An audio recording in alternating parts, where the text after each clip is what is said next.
ఓ పేద భక్తుణ్ణి కాపాడేందుకు కృష్ణుడే స్వయంగా సాక్ష్యం చెప్పడానికి కదిలి వచ్చిన చోటే పూరిలోని సాక్షి గోపాల్ మందిర్. ఇక్కడ స్వామికి గోధుమలతో చేసిన ప్రసాదాలను మాత్రమే నివేదిస్తారు. వందల సంవత్సరాల క్రితం ఈ ఆలయానికి దగ్గరలోని ఒక ఊళ్ళో ఓ పేద కుర్రాడు ఉండేవాడు. అతడు ఊరి పెద్ద కూతుర్ని ప్రేమించాడు. ఆ సంపన్నుడు పెళ్లికి ఒప్పుకోలేదు. కొన్నాళ్లకు ఊరి వాళ్లంతా కలిసి బృందావనం వెళ్లారట. అక్కడ ఊరి పెద్ద అనారోగ్యం బారిన పడటంతో ఈ కుర్రాడే సపర్యలు చేశాడంట.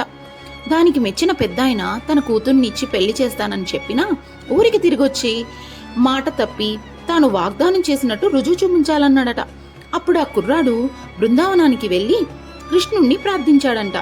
ఆ భక్తికి మెచ్చి కృష్ణుడు ప్రత్యక్షమై తాను సాక్ష్యం చెప్పేందుకు వస్తానని, అయితే ప్రయాణ మార్గంలో వెనక్కి తిరిగి చూడకూడదని షరతు పెట్టి మరీ పయనమయ్యాడట. ఈ ప్రాంతానికి వచ్చేసరికి ఆ భక్తుడు సందేహం వచ్చి స్వామి కోసం వెనక్కి తిరిగి చూడటంతో కృష్ణుడు ఇక్కడే శిలగా మారిపోయాడు.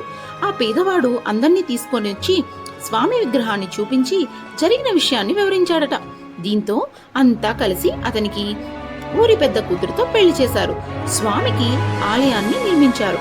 అప్పటి నుంచి శ్రీకృష్ణుడు ఇక్కడ సాక్షి గోపాలుడుగా పూజలు అందుకుంటున్నాడు.